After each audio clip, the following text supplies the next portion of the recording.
Okey, baik. Kita kena start lah. Uh, untuk tajuk yang kelima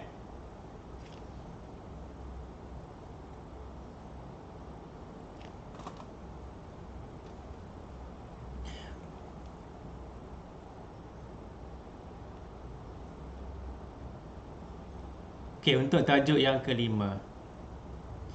Okey, sebelum tu boleh dengar, boleh nampak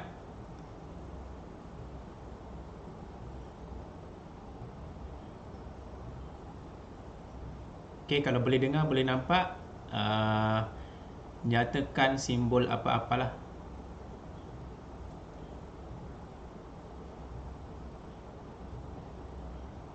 Okey. Baik, bab yang kelima. Okey, bab yang kelima adalah tajuknya elektronik ini cabang yang kalau siapa berminat elektronik, saya punya subjek dulu di universiti pun memang banyak juga tentang elektronik lah. Okey. Cabang tentang elektronik ni dalam fizik ni cabang elektronik ni cabang yang besar bidang elektronik. Kamu jangan ingat engineer je tidak. Fizik ni elektronik pun termasuk dalam salah satu bidang besar dalam fizik Jadi kerjaya dia pun sangat-sangat luas. Siapa berminat untuk bermain elektronik, buat alat-alat elektronik, tak kisahlah yang macam inovasi apa-apa berkenaan dengan elektronik, inilah bidang dia elektronik. Cuma yang kamu belajar ni tak berapa banyak lah, dia hanya ambil beberapa yang famous, yang terkini. Kalau tengok buku teks kamu tu, kamu tengok kandungan bab yang kelima ni dia ada 3 subtopik. Jadi kalau kamu tengok buku teks kamu di tingkatan 5, ni dia ada, kamu kena tahu pasal elektron, lepas tu diod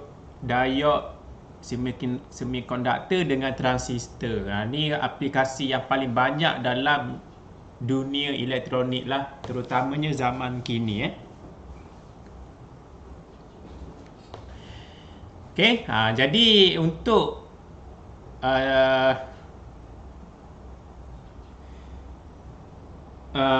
contohlah kan, kalau transistor yang nanti diorang akan bentang tu, transistor tu sebenarnya sangat banyak. Kalau kamu pernah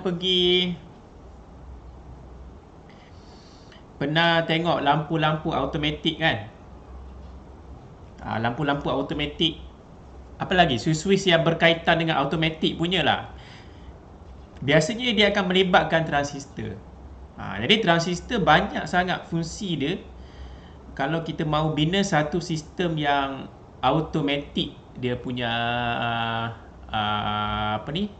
operasi dia automatik. Okey, banyaklah. Dia ada satu lagi perintang peka cahaya. Kalau kamu tengok, kalau kamu pernah tengok alat-alat elektronik, biasanya kalau lampu solar tu ada juga dia guna perintang peka cahaya. Maksudnya kalau dia siang, sistem tu tak menyala lah, tak hidup. Kalau malam baru menyala, itu mungkin dia guna perintang peka cahaya. Tapi dia guna juga transistor. Maksudnya ada juga lampu-lampu solar, dia menggantikan perintang peka cahaya tu, dia menggunakan transistor. Kan canggih. Okay? Jadi itulah pentingnya elektronik ni. Dia dalam kehidupan kita, whatever apa alat yang kamu guna, mesti ada transistor dalam tu. Termasuklah kamu punya phone kamu. Okay? Jadi bidang elektronik ni sangat-sangat luas lah sebenarnya. Melangkau kamu punya minda lah sebenarnya elektronik ni. Kalau tak ada elektronik, maka tak adalah kita buat kelas hari ni. Maksudnya tak adalah alat-alat digital yang terhasil tu sampai kita boleh jadi moden. Moden saya buat dalam kurungan tu sampai moden sekarang ni lah. Okay? Jadi untuk bidang elektronik, bagi subtopik yang pertama, mula-mula kena kenal dulu elektron. Kena kenal dulu elektron. Baru kita boleh kenal transistor tu macam mana dia beroperasi. Baru kita boleh kenal diode. Kita panggil diode kan. Orang putih bilang diode. Macam mana diode tu boleh beroperasi. Kalau tak kenal elektron, maka tak boleh carry on untuk belajar alat komponen elektronik macam diode, macam transistor dan banyak lagi lah. Okay. Jadi untuk yang pertama, kumpulan pertama dia akan bercerita berkenaan elektron. Ini benda yang basic lah. Sebelum itu, kalau kamu tengok buku teks,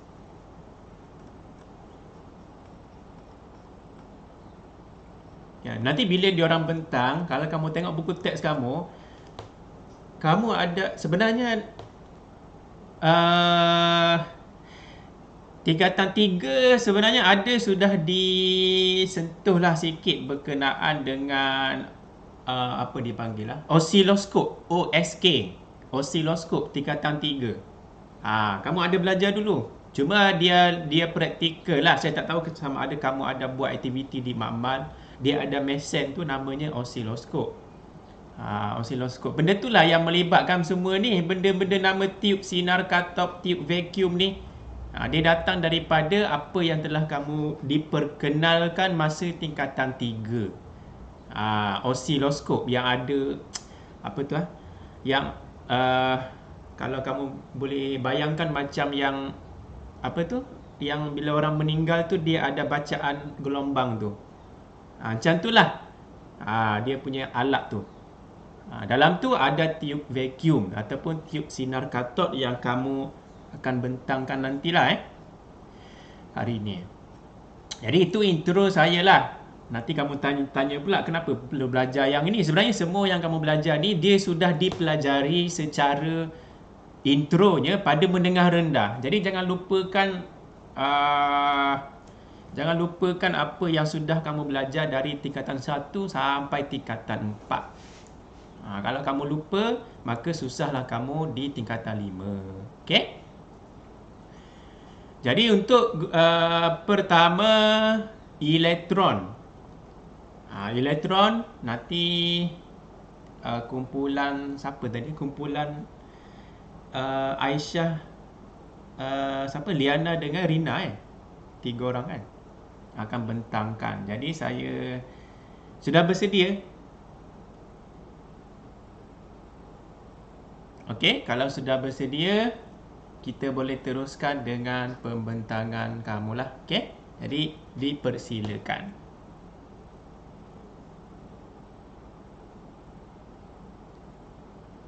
Waalaikumsalam.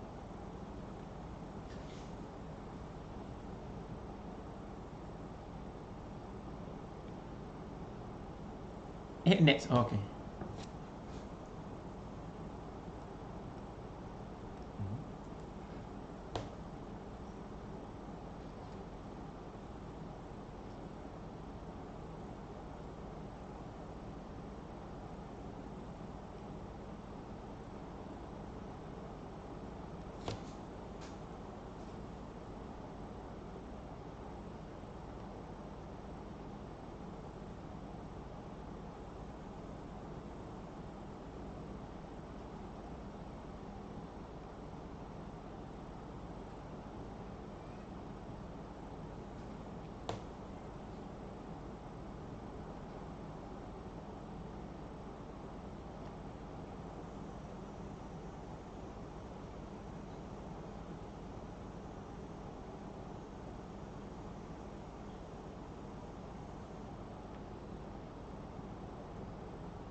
Okay, next.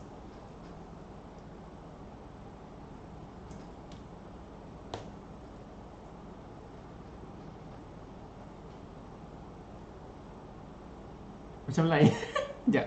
Macam lain maksudnya kamu macam lain macam mana? Macam tu lah. Jangan next. Oh.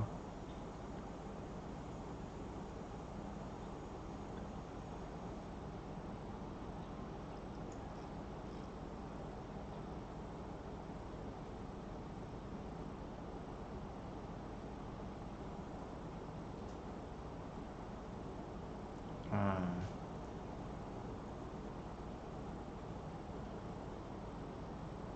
Hmm.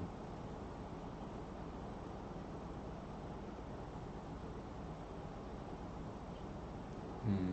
Ya betul. Satu lorong je.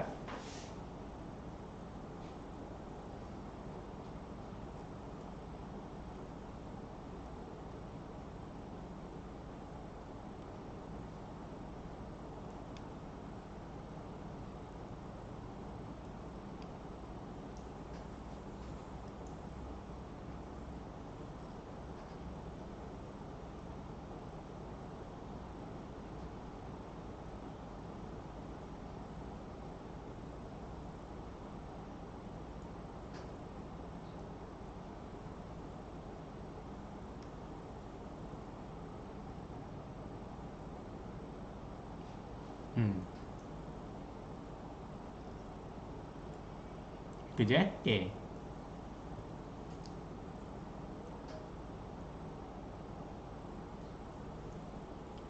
Hello.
Hmm.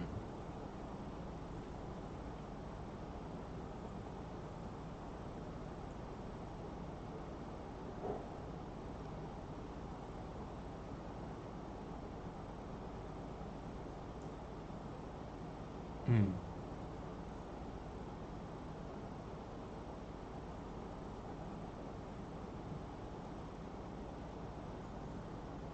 Okay.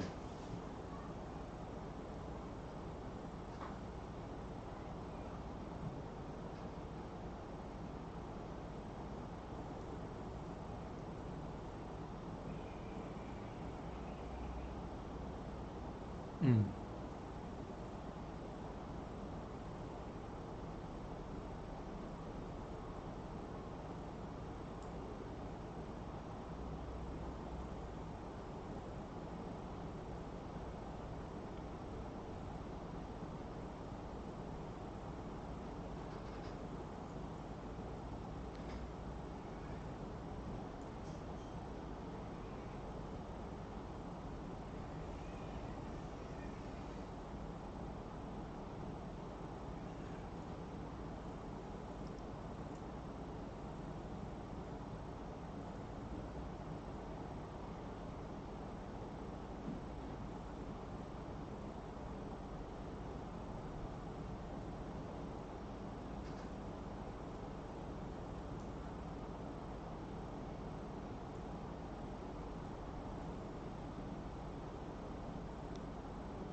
Okey.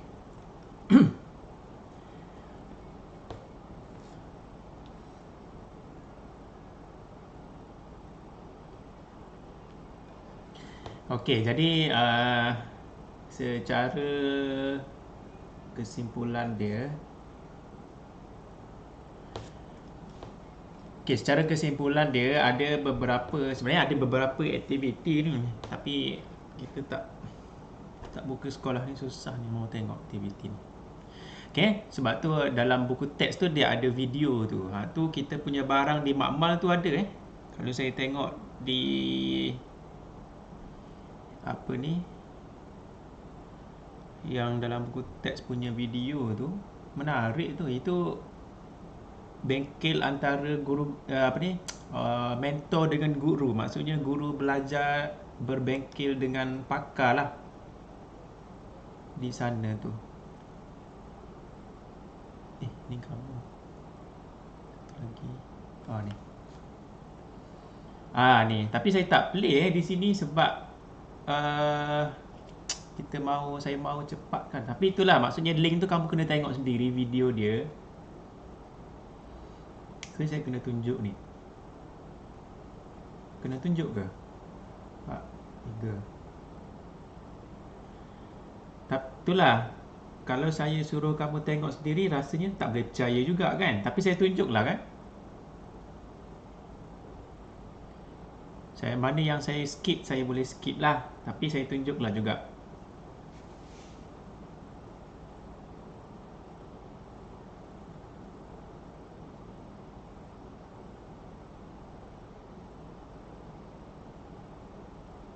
Lajunya dia bercakap ni kenapa? Speed dia.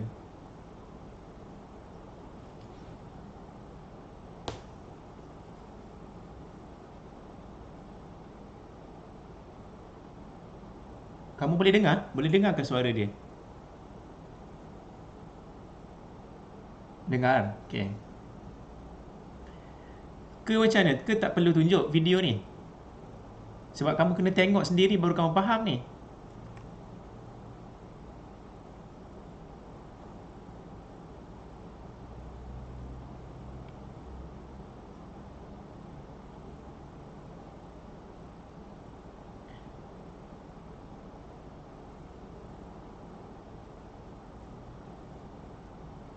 Nantilah saya tunjuk ni. Sekejap. Saya mau tengok slide tadi dulu. Daripada awal. Okey. Ceritanya kalau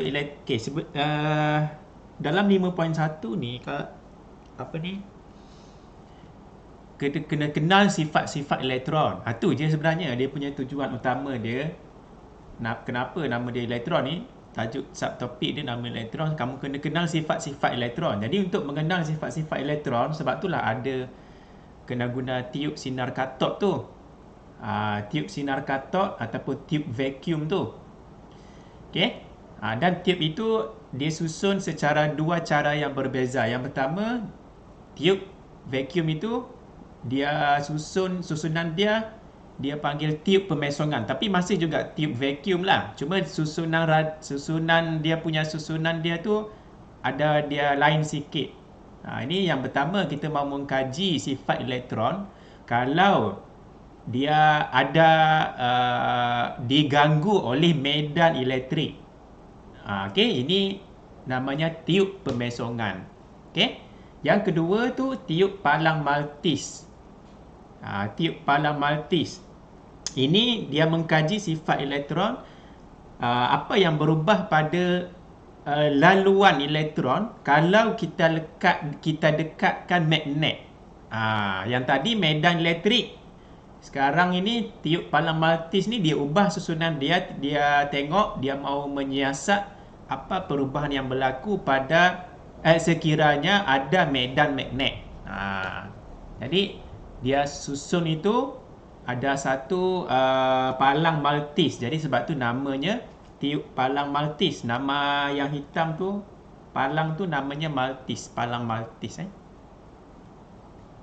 Okey. Apa lagi rumusan dia? Okey. Jadi untuk cerita asal dia, kalau kamu tengok di buku teks tu gambar dia ni, Ini asas kepada tiup sinar katok. Okey, tiup sinar katok. Inilah rupa dia. Okey, kat mana kamu jumpa tiup ni? Ada yang boleh jawab ke? Di mana kamu jumpa tiup sinar katok, tiup vacuum ni, tiup sinar katok ni? Ada di rumah kamu ada? Ada jumpa tiup sinar katok ni? Pembentang ada boleh respon. Di manakah kita boleh jumpa tiup vacuum ni, tiup sinar katok ni? Alat dia macam mana? Kabel lampu? Itu namanya tiup pendaflor kan? Lampu tu. Tiup sinar katok ni ada pada contohnya TV-TV yang lama. Tahu TV lama yang macam yang gemuk-gemuk tu kan, TV lama kan dia gemuk kan? Dia dia besar. TV lama tu kan dia, tahukah TV lama ni? Kalau TV sekarang tu nipis sudah tu, LCD, LED kan? Old television. Ni. Kalau siapa rumah dia masih ada menyimpan TV-TV lama ataupun komputer pun, dia punya monitor lama pun ada juga tiup sinar katok. Macam komputer ni. Ni TV-TV lama lah. Zaman-zaman saya dulu TV ni lah, tak ada TV yang flat-flat nipis tu Okay. Jadi dalam inilah dia punya tiup itu berada. Jadi kita nak siasat elektron menggunakan tiup vacuum itu. Tiup vacuum itu. Kita boleh siasat sifat elektron menggunakan tiup vacuum. Nama lain dia tiup sinar katok lah, sebab dia mengeluarkan sinar katok Okey. Jadi itulah tujuan dia kamu belajar ni, tiup vacuum. Ini gambaran dia. Okey. Jadi apa yang berlaku dalam tiup vacuum? Mula-mula kita kena tengok susunan dia. Susunan dia tengok ada berapa bekalan kuasa. Ada 2. Satu di sini, satu di bawah. Sini. Satu yang di sini. Bekalan kuasa 6 volt ni, sebelah sini. Alamak. Yang 6 volt tu adalah bekalan kuasa yang untuk memanaskan filament tu.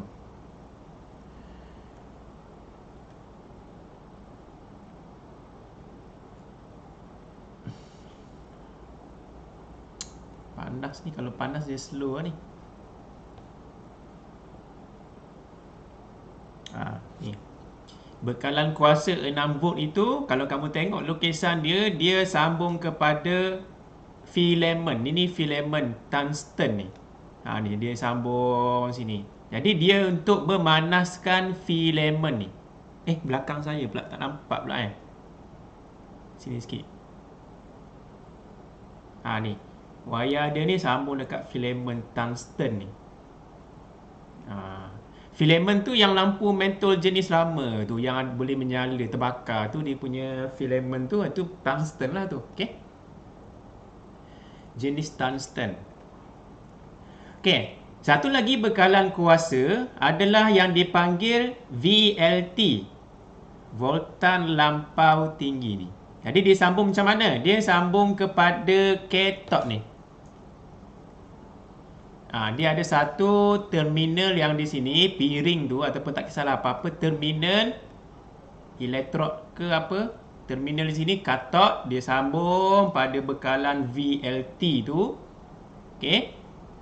Dan dia sambung lagi ke anod. Jadi ada dua terminal, katot sebelah kiri, anod kanan lah kalau dalam gambar ni. Macam tu. Okey. Jadi tadi pembentang kata tadi, adakah elektron hanya boleh pembentang tanya pada awal tadi kan, dia tanya keyword, persoalan kunci dalam 5.1, adakah elektron ni hanya boleh mengalir dalam konduktor sahaja? Sebenarnya tidak. Sebab dalam tajuk dalam tiup vacuum ni ataupun tube sinar katod ni, antara katod dengan anode, katod dengan anode ni, dia tak bersambung ni. Maksudnya arus elektrik sepatutnya tak adalah mengalir. Sepatutnya arus elektrik bacaan milimeter kat sini ni, MA ni miliammeter, sepatutnya kosong lah. Tetapi bila kita pasang bekalan kuasa VLT, ada bekalan arus, maknanya ada arus mengalir, maksudnya ada penghijrahan ataupun pengaliran elektron. Jadi persoalan tadi, pertanyaan tadi yang kunci persoalan tadi, adakah elektron hanya boleh mengalir melalui konduktor? Jadi jawapannya apa? Tidak ke ya?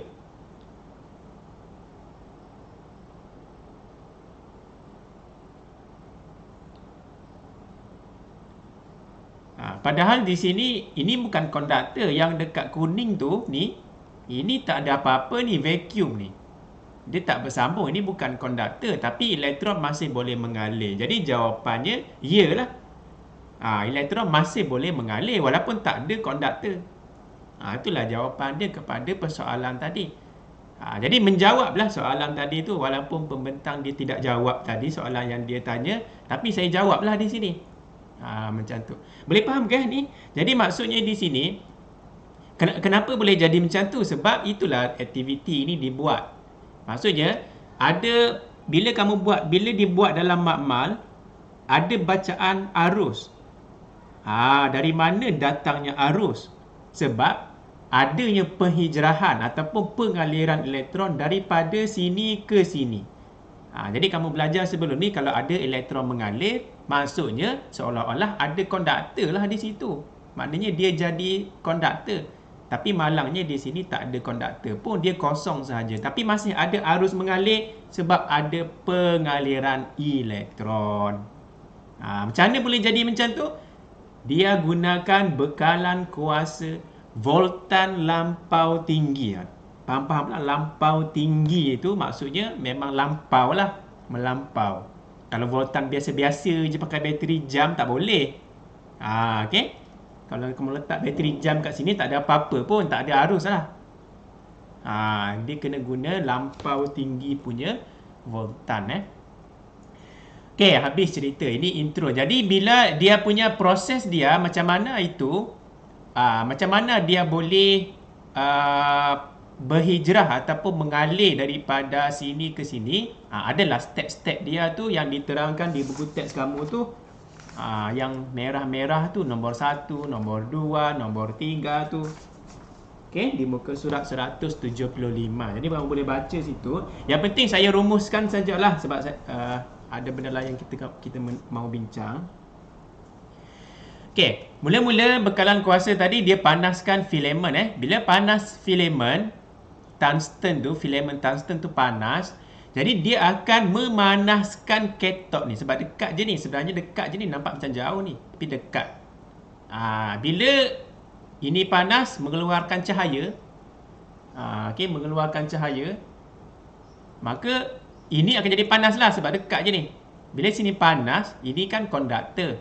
Ini adalah logam ataupun konduktor logam lah, kepingan logam ataupun terminal yang logam. Bila panas maksudnya elektron-elektron dalam konduktor itu, dalam logam itu, dia akan bergetar. Dia akan bergetar, maka dia ada tenaga kinetik lah. Okay? Tenaga kinetik.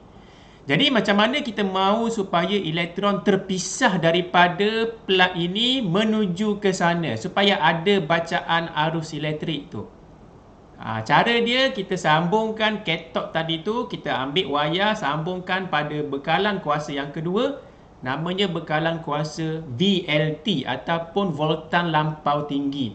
Jadi bila voltan lampau tinggi, kalau saya boleh conteng di sinilah, voltan lampau tinggi tu bermaksud, namanya pun lampau, maksudnya yang negatif, bila negatif ini charge negatif, charge negatif, charge negatif mengalir ni, jadi banyak charge negatif kat sini. Banyak sangat charge negatif kat situ. Jadi elektron pun charge dia negatif kan. Yang ini positif. Gambar tu saya kasih, video saya tu buanglah. Okey, yang ini charge positif. Ni charge positif ni, jadi charge itu dia akan berkumpul dengan banyaknya positif di sini. Itu pentingnya voltan lampau tinggi. Jadi bila terlalu banyak charge positif kat sini, elektron-elektron dalam logam itu dia memang charge negatif. Campur lagi dia ada charge negatif daripada voltan lampau tinggi. Jadi kalau negatif dengan negatif mesti dia mereject kan, dia menolak. Jadi dia mau tolak, dia akan terpaksa tolak elektron. Dan dalam masa yang sama di sini charge positif yang sangat banyak. Jadi negatif dengan positif dia akan tertarik. Jadi sebab itu dia boleh terbebas keluar daripada logam ni, mengalir ke terminal anod. Dia mengalir. Sebab itu dia boleh terbebas. Jadi tenaga kinetik elektron tu, tenaga kinetik elektron tadi dia sudah meningkat dengan maksimum sebab kita sambung kepada VLT tu. Jadi VLT tu yang membantu penghijrahan ataupun pengaliran elektron daripada katot pergi ke anod. Kalau tak ada VLT dia tak mampu keluar. Itu pentingnya VLT ni. Okey. Jadi bila ada VLT, maka di sini tenaga kinetik elektron akan jadi maksimum, sangat tinggi, maksimum, maka dia mampu terbebas daripada katot masuk ke anod dan meneruskan perjalanan dia, maka adalah bacaan miliampere, ada arus mengalir. Ada arus mengalir dalam litar ini. Jadi itulah asas ceritanya tiup sinar katod. Macam mana elektron itu boleh bergerak dari sini, mengalir dari sini ke sini. Bila dia sudah mengalir, nama dia sekarang namanya adalah sinar katod ataupun katot. Kotak pula. Katod. Elektron yang terpancar dengan halaju yang sangat tinggi itu namanya adalah sinar katod. Okey.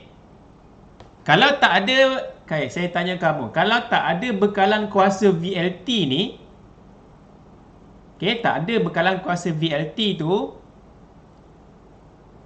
apakah ataupun apa nama dia? Adakah namanya juga sinar katod ataupun apa nama dia? Kalau tak ada VLT ataupun kita belum pasang switch VLT tu, apakah nama yang bahagian elektron itu? Adakah namanya sinar katod juga?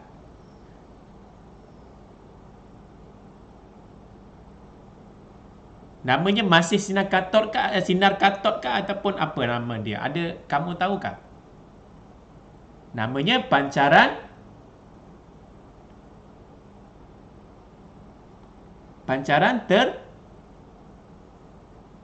termion, pancaran termion. Itu semua dalam buku teks kamu tu, pancaran termion. Bila dipanaskan ini, tungsten ni menyala, keluar yang cahaya kuning tu, cahaya lampu lah. Cahaya lampu yang panas tu namanya pancaran termion. Belum ada sinar katod. Jadi sinar katod itu adalah alur elektron yang mengalir dengan yang bergerak bebas.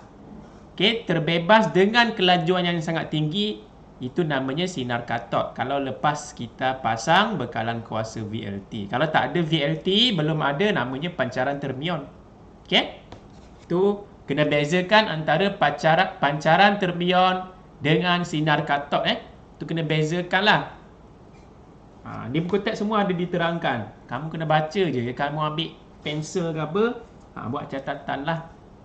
Sinar katod tu apa, pancaran termion tu apa.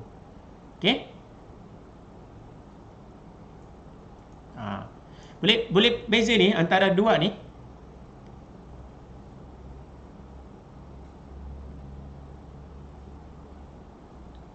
Pancaran termion dengan sinar katod.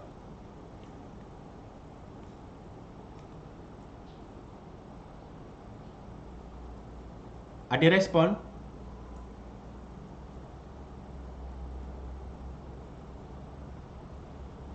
Jadi kalau mau senang faham lagi, pancaran termion tu masa elektron belum capai tenaga kinetik yang maksimum. Dia hanya terbebas sahaja daripada permukaan logam ni, terbebas. Dia belum lagi pergi secara berfokus ke sana. Itu pancaran termion. Belum cukup tenaga kinetik yang maksimum. Kalau sinar katod adalah alur elektron yang terbebas juga, yang sudah capai tenaga kinetik yang maksimum, maknanya paling laju, baru kita panggil sinar katod. Itu beza yang paling mudah kita faham lah. Beza antara pancaran termion dengan sinar katod. Okey. Jadi itu adalah operasi asas tiub sinar katod dalam tiub vacuum. Cerita asas dia, macam mana elektron itu boleh mengalir dari katod ke anod dan menghasilkan arus elektrik. Okey. Ini adalah cerita-cerita dia. Ni kamu boleh baca lah. Okey, yang ke aktiviti ini, yang video tadi tu, inilah kod dia.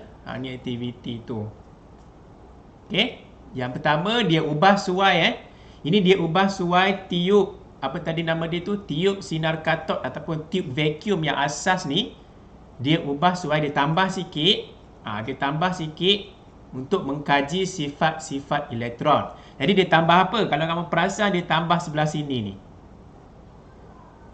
Ni, dia tambah sebelah sini ni. Inilah benda-benda ni. Tiub tu sama sahaja. Dia tambah bekalan kuasa. Lagi satu, dia tambah lagi bekalan kuasa. Ada 3 sudah ni. Jadi ada 3 switch lah. Switch 1, switch 2, switch 3. Okey. Okey, jadi bila dia tambah, maksudnya di sini bekalan kuasa yang baru ni, dia menyambungkan plug ataupun plug lah saya panggil, terminal ini dengan cas positif. Jadi di sini semuanya cas positif. Okey, yang sebelah atas tu. Yang di bawah ini terminal negatif kan. Ini negatif mengalir, jadi semua cas negatif akan berkumpul di sebelah sini. Jadi bila ada positif, ada cas positif, ada cas negatif, maka kawasan hijau ni dia ada medan elektrik lah. Ni memang kamu tahulah.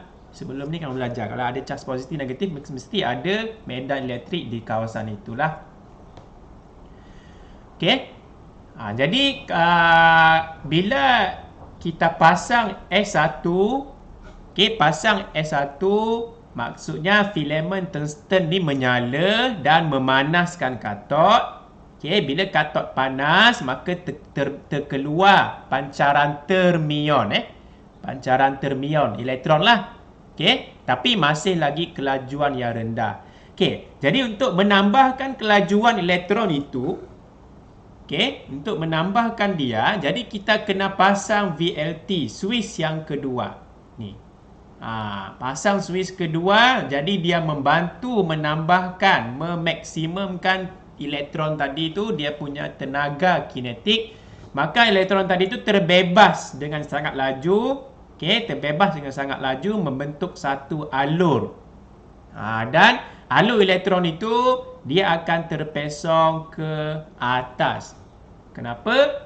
Sebab alur elektron itu elektron kan bercas negatif. Jadi dia akan tergoda kepada cas positif. Macam yang kawan kamu bentang tadi lah. Jadi kalau saya tanya kamu, kalau kita tukar bekalan kuasa ni, kita terbalikkan dia, maksudnya di atas itu adalah terminal negatif, di bawah adalah terminal positif. Jadi apa yang berlaku kepada pesongan alur elektron?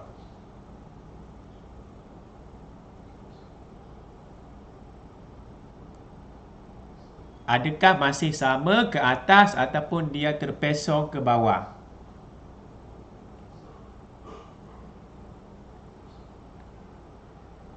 terpesong ke bawah. Okey, bila kita terbalikkan ni, maksudnya charge-nya terbaliklah. Di atas adalah charge negatif semua.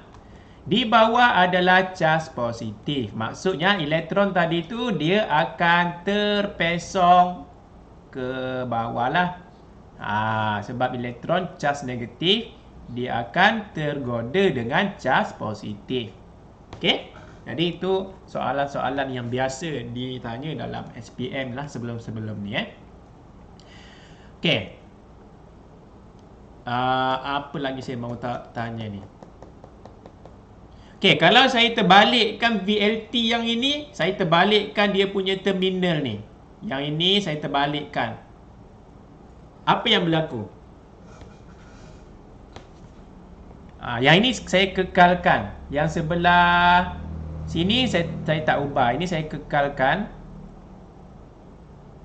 Okey, kalau saya terbalikkan, jadi hijau tu saya padam balik. Okay, kalau saya terbalikkan yang terminal ni, apa yang berlaku?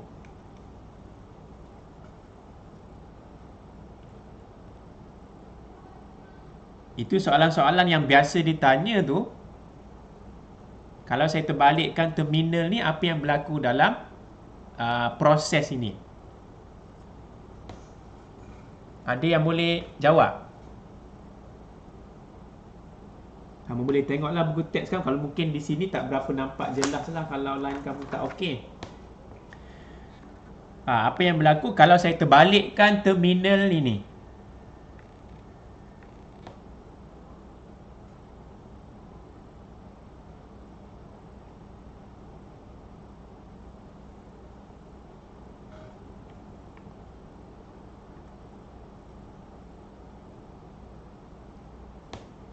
Halo?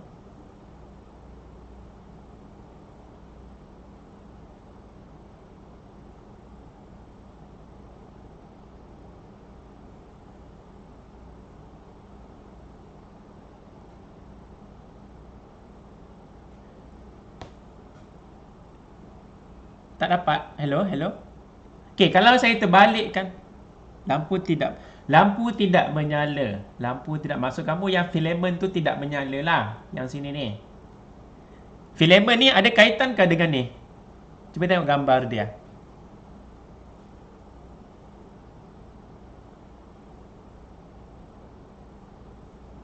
Dia litar dia asing-asing tu Dia tak ada kaitan antara satu sama lain kan. Tengok litar dia tu. Kamu tengok sambungan dia.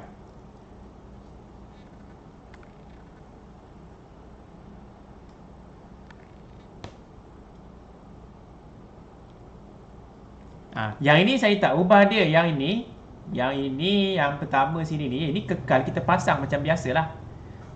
Ini dia tak efek. Jadi sebenarnya dia bila S1 kita pasang macam biasa, dia menyala. Dia di sini dia menyala je.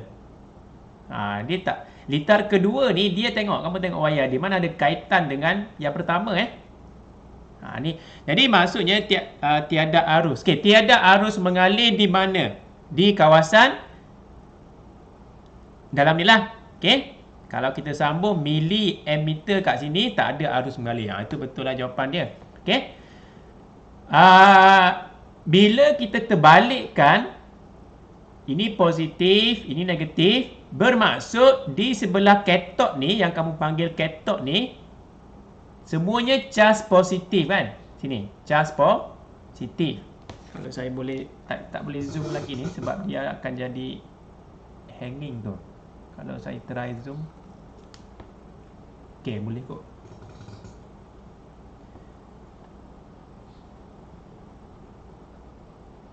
Dia hanging lah. Kalau saya zoom, saya tak boleh zoom. Itu je paling banyak saya boleh zoom tadi tu lah.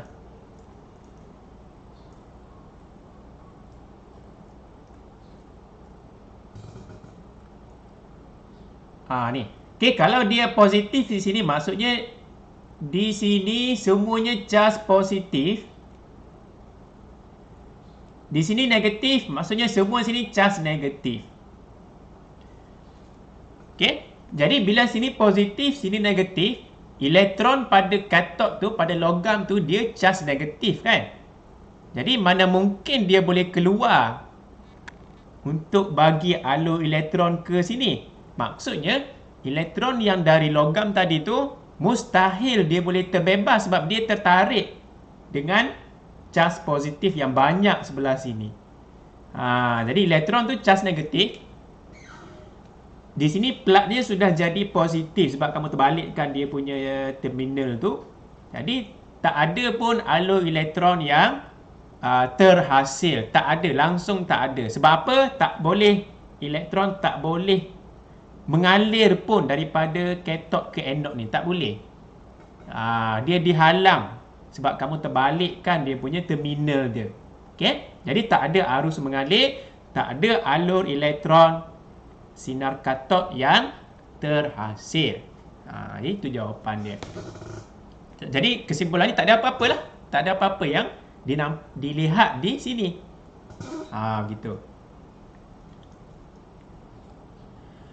Okey, yang ke berikutnya dia ubah suai lagi. Okey, apa lagi yang dia ubah suai?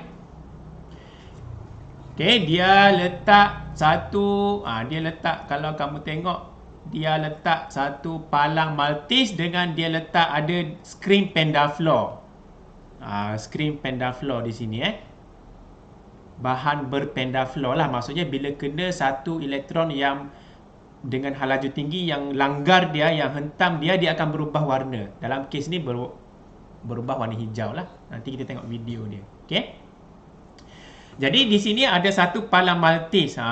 Okey, palang maltis maknanya bila ada cahaya nanti dia akan terbentuk bayang lah di belakang tu. Okey. Jadi susunan dia masih sama. S1 dengan S2 ini masih sama. Bekalan kuasa dia sama. Dia hanya dia sambung satu palang maltis dengan screen pendaflor lah di sini. Okey. Jadi untuk ini dia mau menyiasat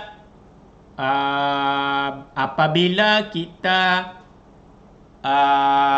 bekalkan bekalan medan magnet. Maksudnya kita ambil magnet, kita dekatkan dia dengan tiub inilah. Okey, kita ambil magnet, kita dekatkan dia dari luar lah. Ambil magnet, letak kiri kah, letak di kanan kah. Kita tengok apa yang berlaku pada bayang-bayang itu. Adakah dia berubah ke kiri, ke kanan, ke atas, ke bawah. Okey, itu kita nak tengok sifat elektron terhadap medan magnet. Kalau yang tadi kita nak tengok sifat elektron terhadap medan elektrik. Okey, jadi inilah jadual kesimpulan dia lah. Okey, jadual kesimpulan dia sudah diterangkan tadi. Kita tengok video lah.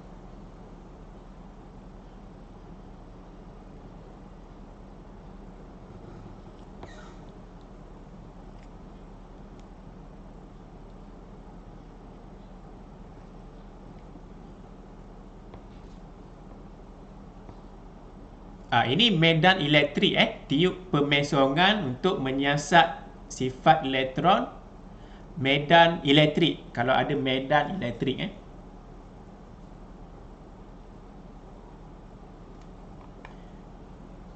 Okey, saya kasih pendekkan lah. Kita tengok apa.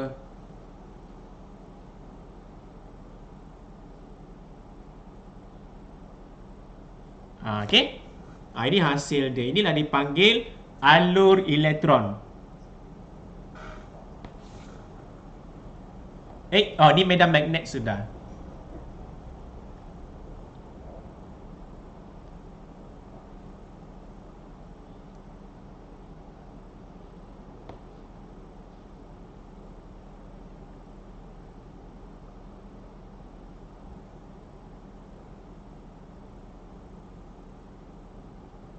Okey, sekarang medan elektrik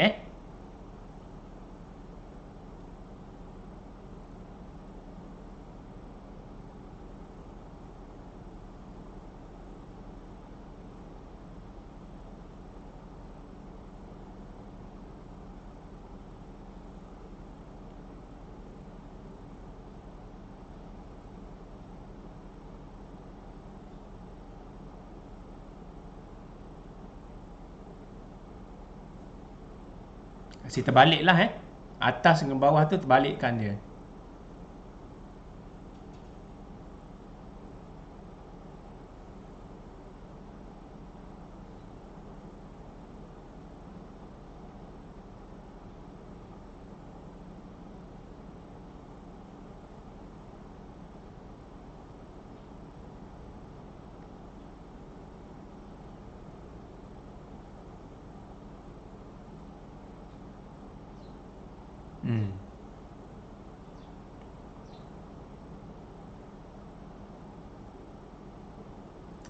Okey, ini tiup pemesongan.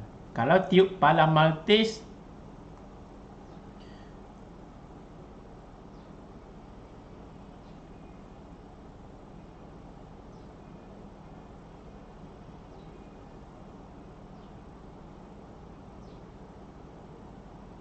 ni dia punya ni tiup palang Maltese.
Bayang-bayang lah tu bayang-bayang.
Okey, ini yang ini penting Yang ini macam mana arah pergerakan bayang itu ditentukan. Maknanya kita guna tangan kiri Fleming macam kita buat sebelum ni lah.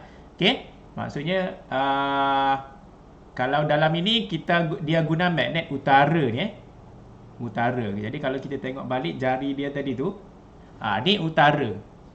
Utara pergi ke selatan, maknanya kita anggap di sini selatan lah walaupun tak ada apa. Jadi utara tu dia keluar ke sana. Okey. Arus elektrik adalah ke dalam. Arus elektrik adalah ke dalam. Ini ramai orang keliru ke dalam. Ke apa ni elektron. Macam mana boleh tahu arus elektrik tu? Kalau elektron dia melanggar, dia kan ke depan, dia memancarkan, dia langgar macam ni kan ke depan tu. Jadi kalau kita guna tangan kiri, okey, arus dia adalah ke dalam. Ini utara. Okey, ini utara, selatan macam tu.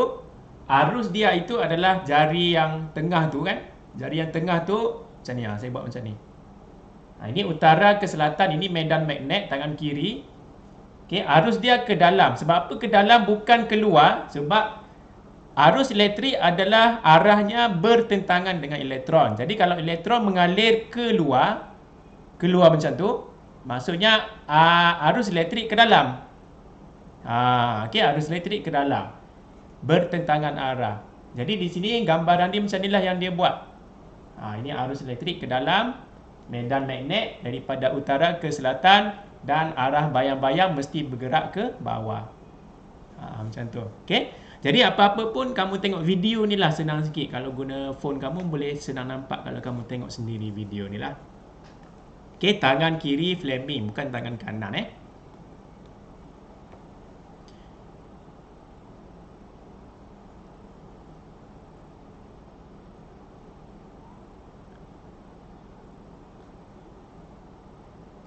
Okey, jadi rasanya itu untuk aktiviti menyiasat sifat elektron dalam medan magnet lah.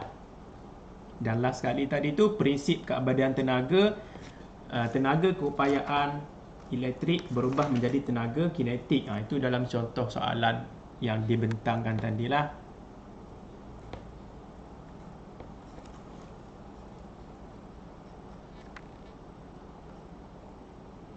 Okey, yang ini sudah tadi. Perubahan tenaga. Ni perubahan tenaga. Okey, dalam tingkatan 3 kamu belajar tenaga keupayaan ada dua. Tenaga keupayaan graviti, tenaga keupayaan kenyal.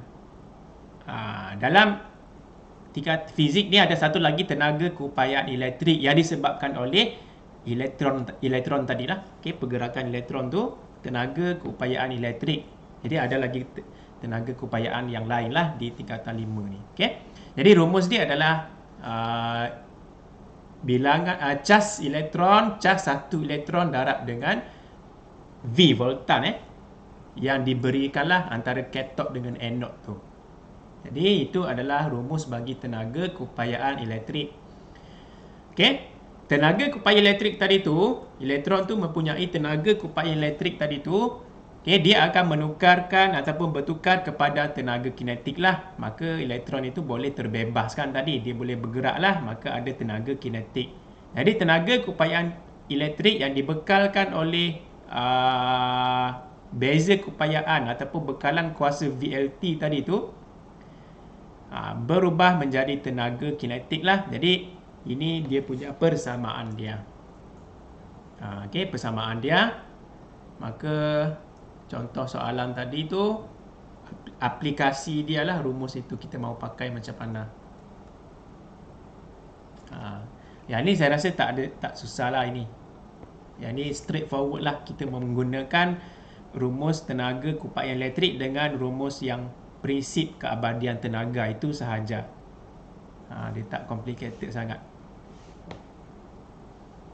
Okey. Dari segi apa lagi? Tenaga keupayaan elektrik pun dalam unit joule jugalah. Dia sama sahaja dengan tenaga kinetik. Apa-apa tenaga, unit dia memang joule lah. Okey, ada soalan mau tanya tentang yang hari ni punya?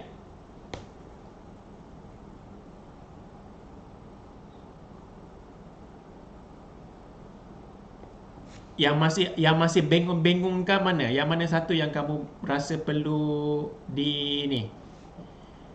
perlu difaham? Perlu apa ni? Diterangkan.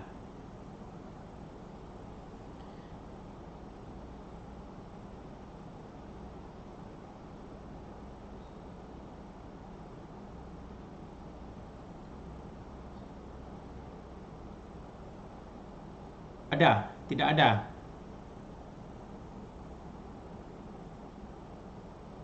Ataupun belum habis baca? Tidak, saya mau tengok balik video lambat masuk.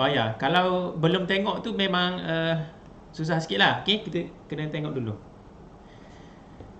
video tadi itulah. Jadi yang ini sudah dibincang lah. Ini dia punya kesimpulan daripada aktiviti-aktiviti tadi, yang jadual ni. Kesimpulan dia, apa hasil daripada semua aktiviti yang dibuat tadi. Tiup pemesongan dengan tiup palang maltis tadi tu.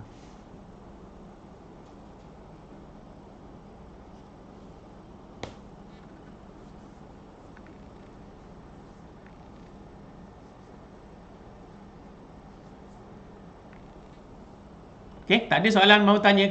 Yang latihan ni saya rasa tak ada masalah kot. Yang latihan ni, praktis formatif ni,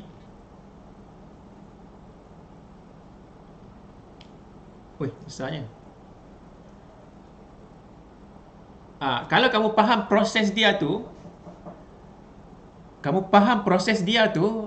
ini soalan-soalan bonus saja ni soalan-soalan yang kalau kamu faham lah. Kalau kamu tak faham proses dia, yang mana yang menyala, yang mana yang dikatakan sinar katod, yang mana yang dikatakan pancaran termion, kalau tak faham tu tak boleh jawab ni.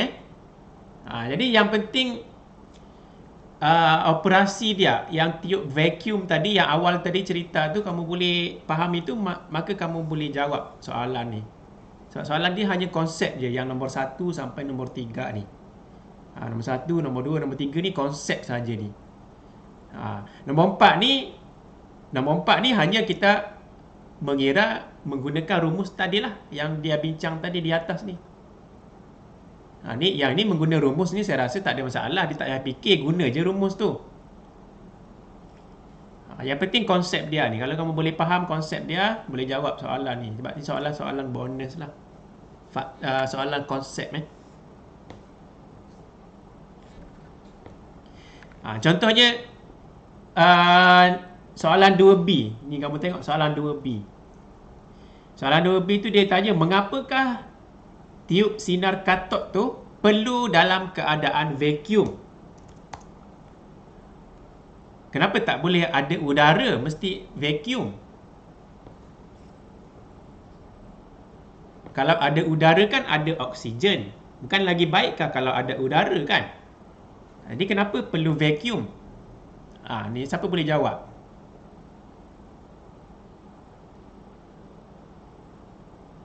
Dalam buku teks ni dia ada sudah jawapan dia sebenarnya. Dia ada bincang sudah tu kenapa vacuum. Apa ni gambaran, tengok gambar dia. Kita tengok gambar dia tadi. Yang itu kamu tak, yang soalan nombor 2C ke tadi ya? Soalan 2B. 2B tadi tu yang kena vacuum tu, itu sebenarnya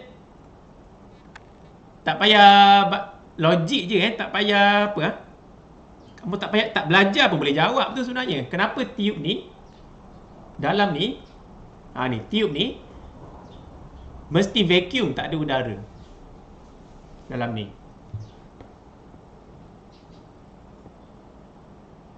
Ni kalau saya tanya budak sekolah rendah boleh jawab je ni. Kenapa tak boleh ada udara? Kenapa kena vacuum? Tak ada apa-apalah vacuum tu. Supaya tak terbakar.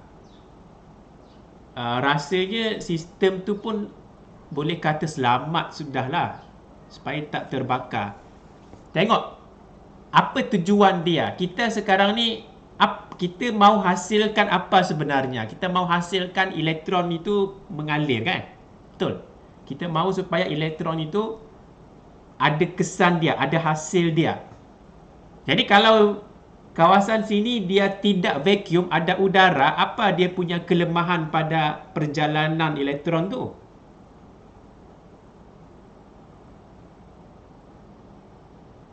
Apa dia punya kelemahan dia kalau ada udara berbanding kalau tak ada apa-apa? Supaya dia tidak ada halangan lah. Okay? Jadi kalau ada udara, halangan paling besar sekali bagi elektron, dia akan langgar itu udara. Bila langgar udara, adakah tenaga kinetik itu boleh jadi maksimum kalau ada halangan? Tak boleh kan? Dia tak boleh mencapai tenaga kinetik yang maksimum. Bila tak boleh capai tenaga kinetik maksimum, kalau ada udara di kawasan tiup ni ada udara, maka dia tak mempunyai tenaga kinetik maksimum. Maksudnya dia akan mengganggu alur elektron itu. Mungkin tak ada pun alur elektron. Tak boleh nampak yang warna biru tadi itu dalam video. Okey. Jadi untuk mengelakkan perkara sedemikian, maka kita kena keluarkan semua udara itu, kasih vacuum. Itulah tujuan dia. Okey. Di samping bekalan kuasa voltan lampau tinggi, dia akan cuba memecutkan elektron ni, tetapi dia kena dibantu oleh kawasan vacuum. Kalau kawasan ni tak vacuum, ada gangguan itu walaupun kita sudah pakai VLT sekalipun. Jadi dia kena ada juga kawasan vacuum, dalam masa yang sama kena ada VLT supaya tenaga kinetik itu mencapai tenaga kinetik maksimum. Bila sampai tenaga kinetik maksimum, maka dia dinamakan sinar katod. Maka adalah sinar katod yang alur elektron warna biru tadi itu. Maka kita boleh mengkajilah sifat-sifat elektron itu. Okey? Itu sebabnya vacuum. Jadi vacuum itu supaya tidak ada, supaya tidak elektron ataupun alur elektron tidak berlanggar dengan molekul udara yang mengurangkan tenaga kinetiknya. Itu dia punya jawapan dia.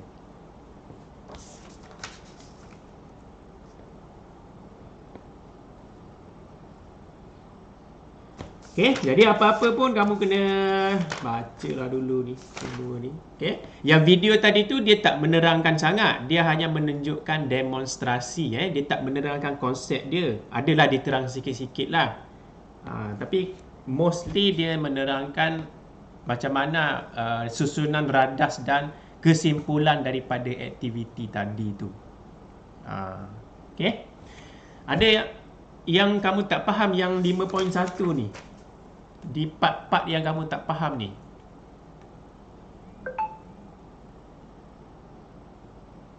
Dia punya core dia bahagian sini. Di muka surat 174, 175. 174, 175. Itu core dia, asas tiup sinar katod. Ni. Asas dia. Macam mana dia menghasilkan sinar katod. Ini asas dia. Kalau kamu okey asas dia yang ini, maka yang lain, yang tiup pemesongan, tiup palang maltis, yang tu tak ada masalah lah. Kalau yang asas kamu faham sudah.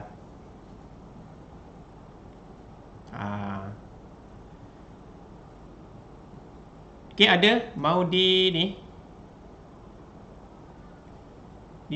Kalau di makmal kita di makmal saya tengok dalam store tu ada.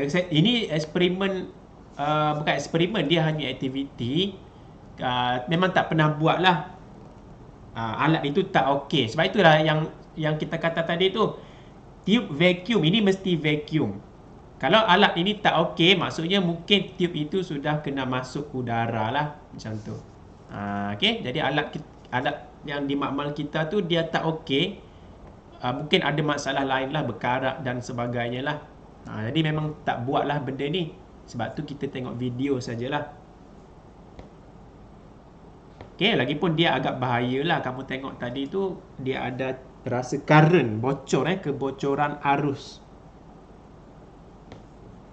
Biasanya akan berlaku tu, kebocoran arus. Sebab kita guna bekalan voltan lampau tinggi.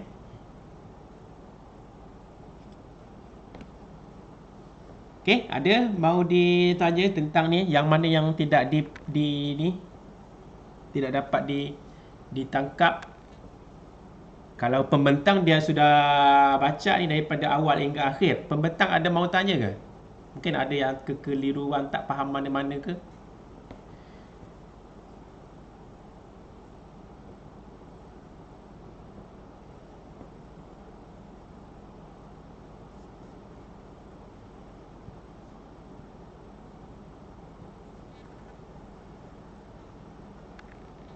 Tak ada?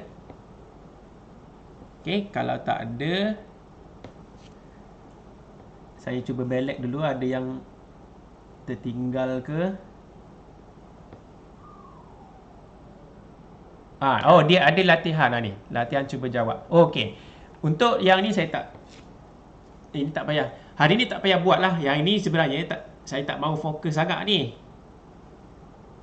Ni saya tak mahu fokus sangat. Yang penting kamu faham dia punya prinsip asas tiup sinar katod yang awal tadi tu. Cerita dia tu, proses dia tu macam mana. Mahu hasilkan sinar katod. Okey. Dan tu kena faham. Jadi ni saya tak minta kamu buat lah. Cuma kamu tengok. Kalau kamu ada masa free tu, kamu tengoklah di YouTube tu video-video yang cikgu-cikgu lain yang mudah faham lah. Diorang ada explain dengan lebih terperinci lah berkenaan dengan operasi tadi tu. Berkenaan dengan tiup sinar katod tadi tu, tiup vacuum tadi tu lah. Okay. Jadi hari ni tak perlu apa-apa. Kalau kamu hadir kelas Google Meet tu, kiranya boleh isilah link kehadiran, buat tanda dash saja. Okay. Jadi rasanya tu sajalah untuk kali ni. Terima kasih semua. Jumpa lagi. Assalamualaikum warahmatullahi wabarakatuh.